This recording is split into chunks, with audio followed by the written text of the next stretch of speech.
کہ تقدیر کے جو عام عقیدے میں ہم تقدیر کہتے ہیں اس کے دو پہلو ہیں۔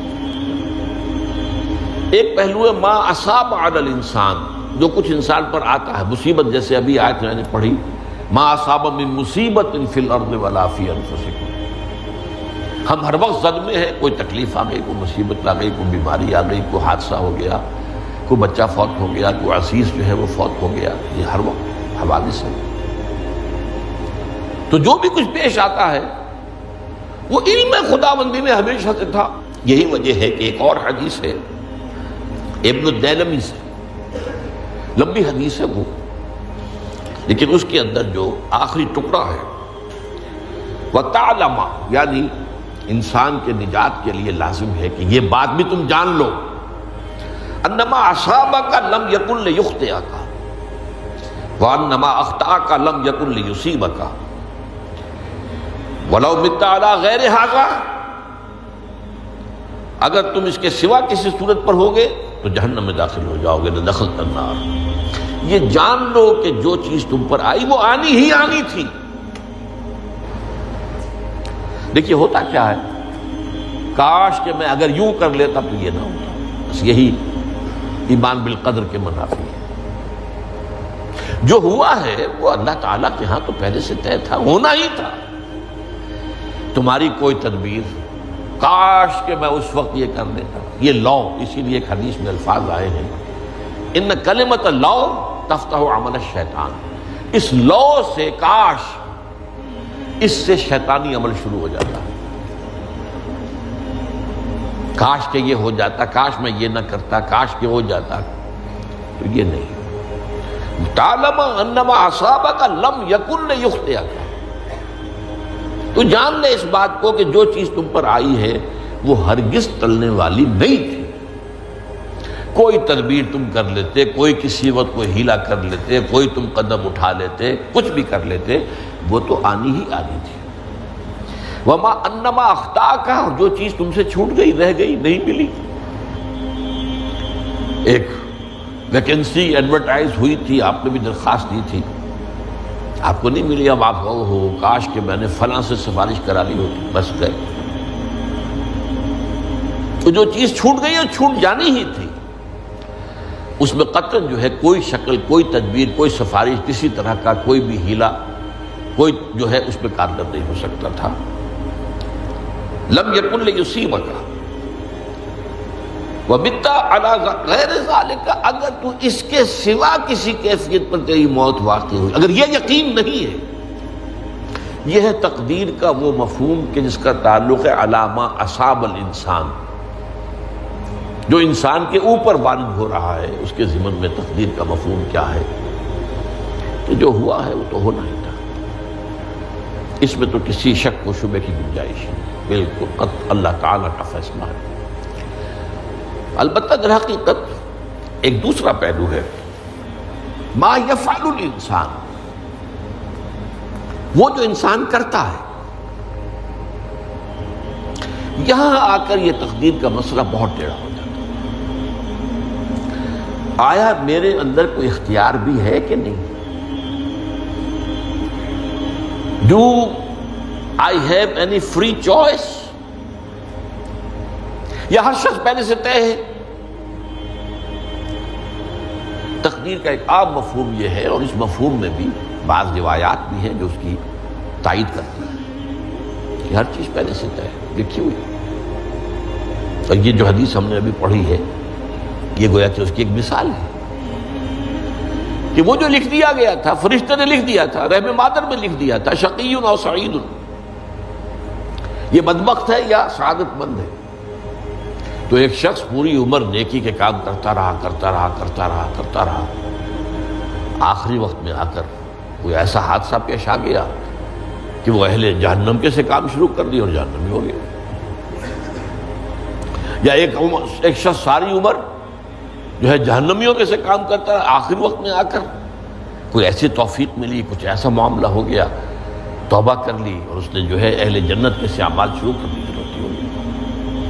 تو یہ جو ہے علامہ اصابک کا علیحدہ بات ہے، اور علامہ یفعل الانسان، انسان کیا کرتا ہے، اس میں اس کی قدرت کتنی ہے، اور یہ ہمارے ہاں فلسفے کا بڑا مشکل موضوع ہے، اسی کا نام ہے جبر و قدر۔ ہمارے اسلاف میں بھی کچھ لوگ ایسے ہیں متکلمین میں سے، دیکھیے ہمارے ہاں ایک وہ لوگ ہیں کہ جو اس پر قناعت کرتے ہیں کہ جو اللہ نے کہہ دیا اور رسول نے کہہ دیا، اس سے آگے ہم مین میخ نہیں نکالیں گے، وہ محفوظ راستے پر ہوگی۔ لیکن بہرحال انسان کو اللہ نے ایک عقل بھی دی ہے، اور یہ عقل سوالات اٹھاتی ہے،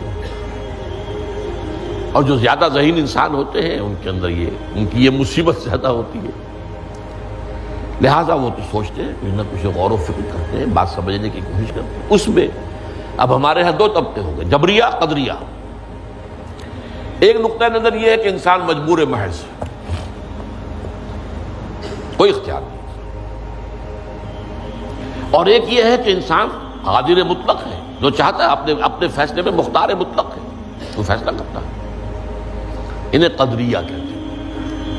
تو جبریہ اور قدریہ ان کی بحثیں ہمارے یہاں، یہ وہی تقدیر کا مسئلہ جو میں نے کہا تھا، بحثوں میں آ کر الجھ جائے، آج تک حل نہیں ہوا، حل ہو سکتا ہی نہیں۔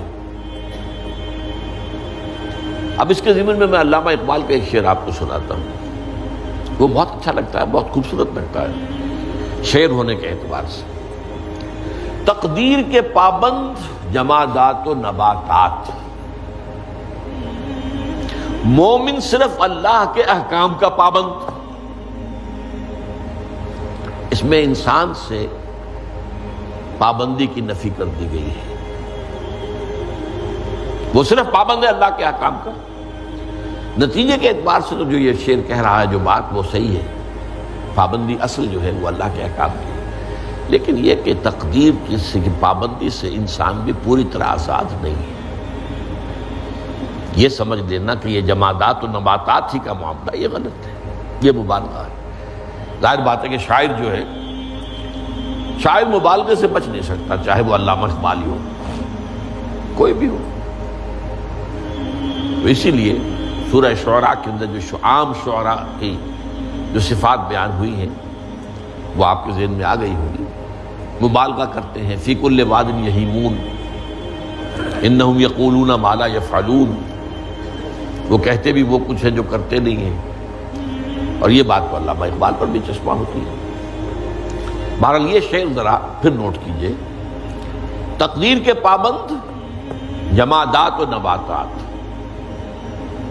مومن صرف اللہ کے احکام کا، کوئی بات صحیح نہیں۔ انسان بہت سے اعتبارات سے مجبور ہے۔ سب سے پہلے جو ہے انسان کے اندر ایک تقدیر نوعی ہے، نوع انسان۔ چھوٹی سی چڑیا اڑتی پھرتی ہے، انسان نہیں اڑ سکتا۔ آپ نے ٹھیک ہے مشین ایجاد کر دی، جہاز ایجاد کر لیا، آپ دوڑ رہے ہیں، 500 آدمی اور سینکڑوں من سامان لے کر جو ہے وہ جا رہا ہے، 747 ہو یا 757 ہو، یہ کر لیا ٹھیک ہے، خود نہیں اڑ سکتے۔ اب کیا کریں گے آپ؟ یہ تقدیر نوعی ہے، سپیشیز، ہر سپیشیز کے لیے اللہ نے ایک اندازہ مقرر کر دیا ہے، اس اندازے ہی میں رہے گا، اس سے باہر نہیں جا سکتا۔ پھر ایک تقدیر شخصی ہے۔ اب دیکھیے تقدیر شخصی کیا ہے؟ بعض اوصاف و صفات ہمیں وراثتاً ملتے ہیں، we have no choice۔ پہلے بھی یہ بات مانی جاتی تھی، آج جو ہے ذرا سائنٹیفک انداز میں ہم کہتے ہیں جینز میں چلا آ رہا ہے۔ وہ جینز کو کوئی بدل سکتا ہے؟ جو جینز بھی آپ کو ملے اپنے والدین کی طرف سے، وہ آپ کی شخصیت کا ظاہر بات ہے کہ فیصلہ کن طرز پر اس کو ڈھال دیتے ہیں۔ جینز ہے، پابندی ہے۔ نمبر دو یہ کہ خاص طور پر جو گھر کا ابتدائی ماحول ہوتا ہے، ماں کی گود اور ابتدائی گہوارہ گھر کا، اس کے جو اثرات مرتسم ہو جاتے ہیں شخصیت کے اوپر، وہ بھی بڑے مستقل ہوتے ہیں، پختہ ہوتے ہیں۔ ان دونوں چیزوں کو ضرب دے لیجئے، hereditary factors multiplied by environmental factors, اس سے مل کر ایک شے تیار ہوتی ہے جس کو قرآن کہتا ہے شاکلہ۔ قل کل یعمل علی شاکلتہ فربکم اعلم بمن هو اہدی سبیلا، سورہ بنی اسرائیل۔ شاکلہ کسے کہتے ہیں؟ شاکلہ شکل دینے والی شے۔ آپ کو لوہا ڈھالنا ہے، کوئی خاص پرزہ بنانا ہے، اس کا پہلے سانچہ بناتے ہیں ہم۔ لوہے کو پگھلا کے اس میں ڈالیں گے تو جیسا سانچہ ہوگا ویسا ہی لوہا جو ہے وہ شکل اختیار کرے، اس سے شاکلہ کرے۔ یہ شاکلہ جو ہے ہر انسان کا، اس سے باہر انسان نہیں جا سکتا۔ اس کے اندر سٹرگل ہوگی، اس کے اندر اس کی جد و جہد ہوگی، لیکن اس کا یہ مطلب نہیں ہے کہ اس کا کوئی فری چوائس ہے۔ فری چوائس ہے،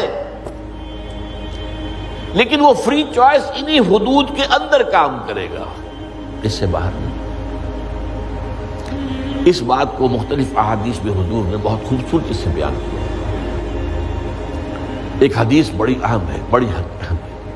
الناس کالمعادن، انسانوں کی مثال بھی معدنیات کیسی ہے۔ اب سونے کی معدنیات میں سے سونے کی جو اور ہے، اب پتہ نہیں اردو میں مجھے معلوم نہیں اور کا ترجمہ کیا کرتے ہیں عام طور پر، لیکن جانتے ہیں اور وہ کچی دھات جس سے کو صاف کر دیتے ہیں تو پھر وہ دھات جو ہے خالص شکل میں سامنے آ جاتی ہے۔ سونے کی اور سے سونا بنے گا، چاندی کی اور سے چاندی بنے گی، سونا تو نہیں بن سکتا، جتنا چاہے صاف کر لیں، وہ اور تو مستقل ہے۔ الناس کالمعادن خیارکم فی الجاہلیت خیارکم فی الاسلام، جو تم میں جاہلیت کے دور میں، پری اسلامک دور میں جو بہترین تھے وہی اسلام میں آ کر بہترین ہوئے۔ وہ اور سونے کی تھی وہ صاف ہو گئی ہے، اور سونا جو ہے وہ نکھر کر خالص سونا بن کر آ گیا ہے، اسلام نے صاف کر دیا۔ وہ چاندی کی اور تھی، اسلام نے اس کو صاف کر دیا ہے، وہ نکھر کر چمکتا ہوا جو ہے وہ چاندی بن گئی۔ لیکن یہ کہ اذا فقہوا، البتہ پھر اس میں ایک اضافہ کیا حضور نے، جبکہ ان کے اندر دین کا فہم داخل ہو جائے تو یہ کہ جو بہترین پہلے تھے وہی بہترین اب ہوں گے۔ اسلام لانے سے پہلے بھی بہترین ابو بکر تھے، اسلام لانے کے بعد بھی بہترین ابو بکر۔